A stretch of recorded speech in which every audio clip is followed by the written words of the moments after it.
My entitled sister abandoned her 3 children, so I raised them. Years later, they offer me money as a thank you, but she demands it. Hello, I am 48F, and my younger sister, Diana, is 46F. Diana and I never got along well as youngsters. She was always snobbish and unpleasant to me, so we split up as soon as we graduated high school. I elected to continue my education, whilst she preferred to live with her boyfriend at the moment. It was lucky that her lover was wealthy, as our parents could never have afforded the rent for her to live alone. However, she made it abundantly obvious to our parents that she was unconcerned about their opinions on her life and would do whatever she wanted. So my parents never tried to stop her and instead let her go free. Diana had twin girls at 20 and a boy at 21 while living with her lover. My parents were pleased for her, but also anxious because she now had many responsibilities and no work. She was wholly dependent on her boyfriend's money to support her lifestyle. Diana never married her partner, which I believe was a mistake because she would have been entitled to alimony if they split up. They had to part ways after Diana discovered that he had been cheating on her. Thankfully, he provided the child support she was entitled to, but he chose not to be a father and signed away his parental rights. The girls were 3 years old at the time, but my nephew was only 2. After that, my sister was fully on her own and required all of the assistance she could get to maintain herself. Despite our sour relationship, I chose to assist her, primarily owing to pressure from our parents. At the time, I made a respectable living, but it wasn't enough to sustain all 4 of them. However, my parents and I gave a tiny bit of money each month, and they were able to make ends meet. She struggled for the first several months because she lacked a degree and work experience. She had to start at the bottom and work her way up, which forced her to dedicate a significant amount of time to her employment in order to grow rapidly. But this was difficult because she also had to consider her children, and she couldn't simply leave them at home.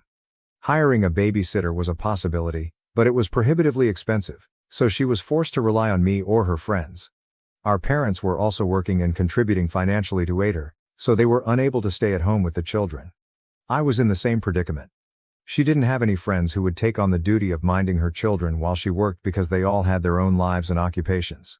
As a result, she was limited to minimum wage positions that allowed her to work flexible hours and return home quickly. This allowed her to avoid paying the babysitter to stay with her children for an extended period of time, which would have been prohibitively expensive. This condition persisted for a few years, and I believe Diana began to despise her own children because she saw them as hurdles to her success. She said that they were the only things preventing her from moving forward. I would pay her a visit on occasion, not for her sake, but for the sake of the children, to make sure they were doing well. I didn't have a nice connection with her, but I wasn't ruthless enough to let innocent children suffer because of their mother's poor decisions. So my parents and I would check on the kids on a regular basis. They were always complaining about Diana's mistreatment of them. She would chastise them for minor infractions and strike out at them simply for being children and trying to have fun. It was a dreadful existence for all of them, and I hoped I could help them by removing them from that place and keeping them with me, but I couldn't because she was the rightful parent and I had no legal authority over them. Furthermore, she received child support from her ex and was doing her best to make ends meet. I felt awful for her, but even worse for the kids. Diana started seeing other men, which made things considerably worse. Every time a relationship failed, she blamed her children. She was convinced that once her partners discovered she was a mother of 3, they would abandon their relationship with her. I believe it was because she never mentioned her children during the early stages of dating, only bringing it up after a month or 2, which appeared dishonest. I tried several times to explain this to her, but she was convinced that she was being rejected because she had children. She kept teasing them about it, reminding them of how their father had abandoned her and threatening to leave them as well if they didn't behave. The children were scared of her, and their childhood was defined by their mother's narcissism. This continued for years. Several times, I considered taking the kids and fleeing with them, but I couldn't. I could not petition for custody or denounce her because, while her actions were wrong, they did not justify taking the children away from her. So the scenario remained, and the kids were simply grateful to have me in their life. My parents were too elderly to be their pals, but I was always there for them when they needed it. They could never tell their mother about their issues, but they could always go to their aunt, which they did. Whenever they had problems with school, academics, or even Diana, they would come to me, and I appreciated their trust. It's no surprise that when they turned 18, they decided to leave their mother's house and move in with me instead. Now that they were no longer children, they could select where and with whom to live, and they chose me. Diana was clearly dissatisfied and had a lot to say. She stated she had squandered 18 years of her life raising these children, only for them to abandon her in the end. She was really unpleasant about it, telling me that if I had wanted to raise her children so badly, I should have stepped in sooner rather than taking over after the work was basically done. I wanted to tell her that she hadn't actually raised them. They had basically raised themselves because she was usually at work or out on dates with guys who eventually dumped her after discovering she had 3 children. She had no idea what her priorities should be, and it was clear why things turned out as they did. The children selected the person who had genuinely been there for them over the person who had always tortured and reprimanded them since she couldn't find anyone and was miserable in her life. It was evident that she had no idea she was harming them because she was suffering herself. However, I did not want to rub it in her face because I knew it must have been unpleasant for her, which is why she was lashing out at me. So I kept my mouth shut and that was it. After that, we didn't really communicate. Her children opted to leave her and live with me. Diana also chose to cut ties with all of us and cease speaking to anyone, including our parents. This was weird because they had done nothing to deserve it. I believe the fact that they hadn't chosen her side against me when my nieces and nephew opted to live with me irritated her, so she cut them off as well. It's been 7 years, and they're all doing well now. I don't know what Diana has been up to, but I know her children are doing well. My nephew attended medical school and is now a pediatrician. One of my nieces has a degree in literature and is now a teacher, and her twin sister has a hair shop. I assisted all of them in obtaining business loans and financed them to the best of my ability. I'm very proud of them because they've gone a long way from their previous home. They are now living apart. They only stayed with me for 4 years, and even then, it wasn't really like they were living with me because they were generally away at college and only came back on occasion. I believe they didn't want to return to Diana's home, where they didn't feel wanted. It's been 2 years since they all moved out, and I'm very thrilled for them. I never expected anything in return for what I did because I truly believed it was the right thing to do. They were just kids, and no matter how bad things were between me and my sister, I could never be callous to them. I've always had a soft spot for them, especially since I've never had kids or married. It wasn't my cup of tea, but for them, I wanted to be there as a parental figure because their father wasn't around, and, well, we all know who Diana was. They needed someone, and my parents were too old for the position, so I stepped forward. That is all I did. I never anticipated anything in return, but I am grateful that they are the type of children who think I deserve a gift of appreciation for what I done. Even though I don't believe it was something that required compensation, I appreciated their gesture. About a week ago, I celebrated my 48th birthday with my friends and family, including my nieces and nephew. I had a great time, and my nephew was kind enough to organize everything for me. Despite my desire to pay for everything, he insisted on covering the costs because he is now earning enough money to do things for me and display his appreciation. After the party, the 3 of them sat me down to talk. They told me that now that they were all financially established, they wanted to express their gratitude by collectively writing me a check. I tried to explain that it was unnecessary because I was still working and could support myself, but they insisted. They claimed it wasn't about repaying a debt. They could never repay me for what I had done for them since it wasn't about money.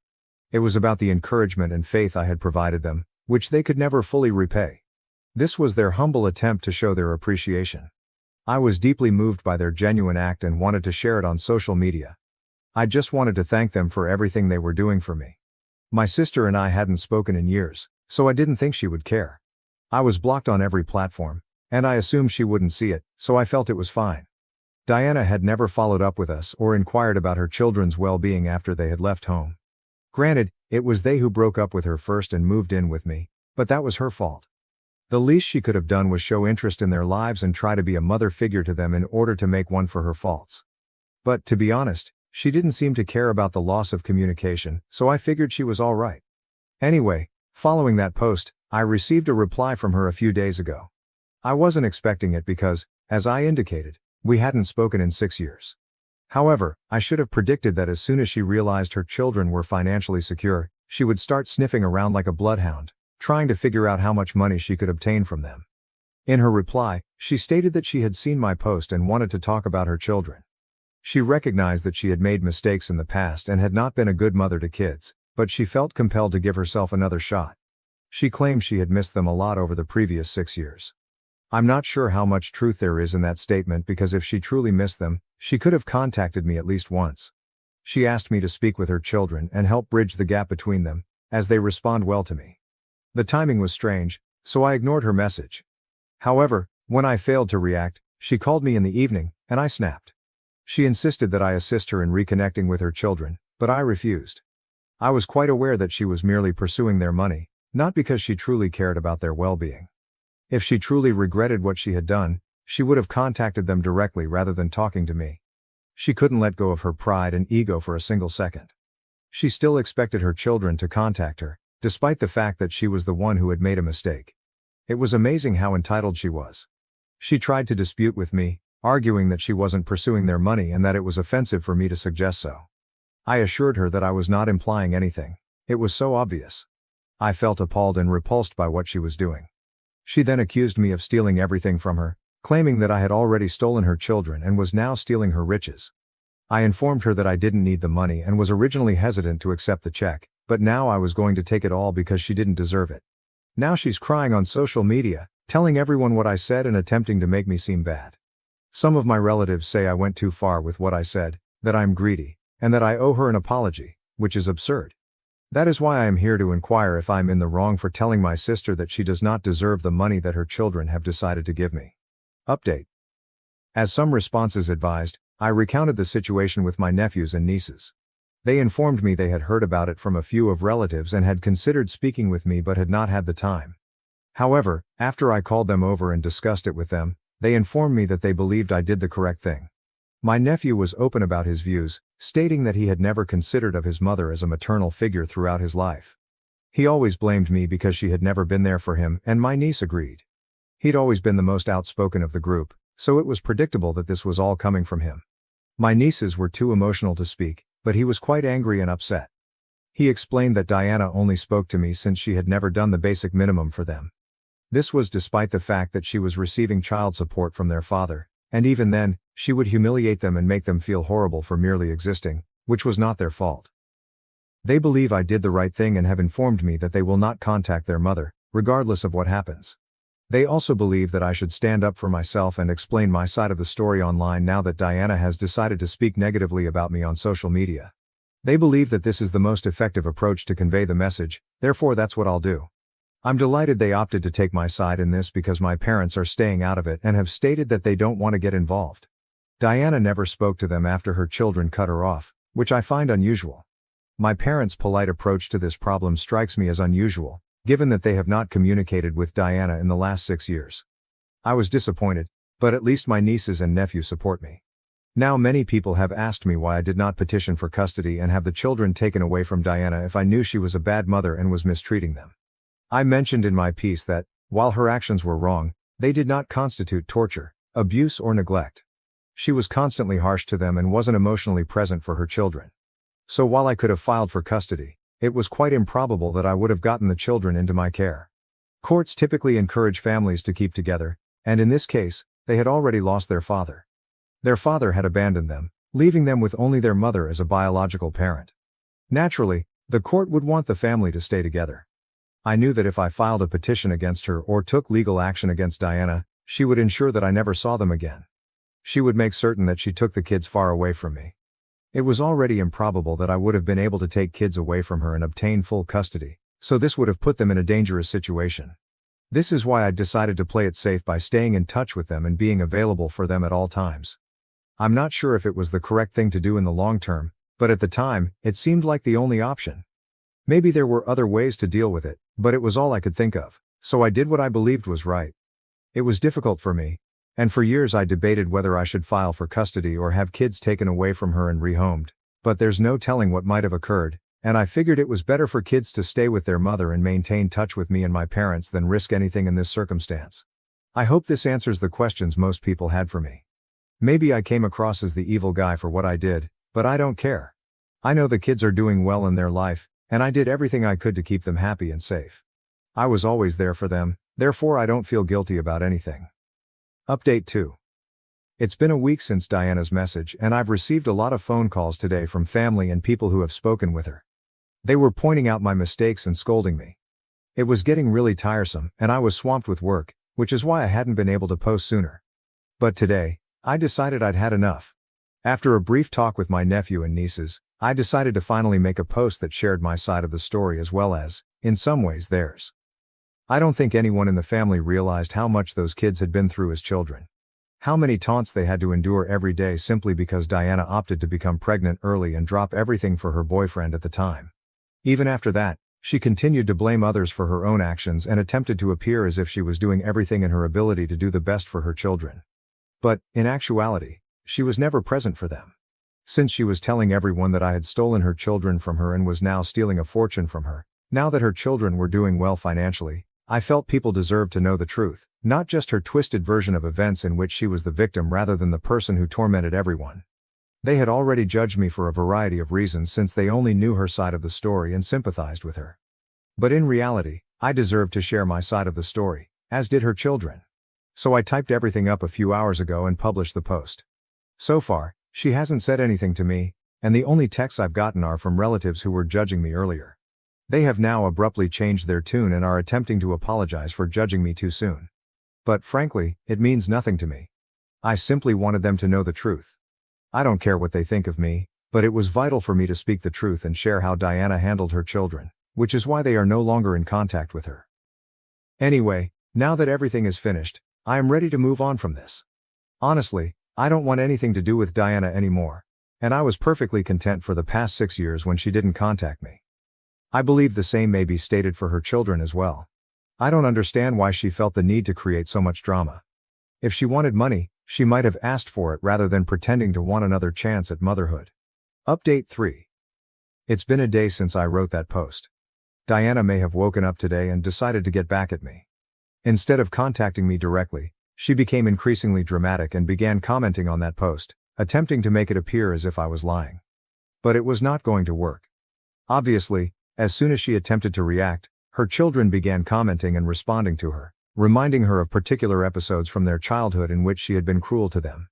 That lasted about an hour, and I didn't feel awful about it. Nobody else did, because my nephew, nieces and I were all thoroughly enjoying the process.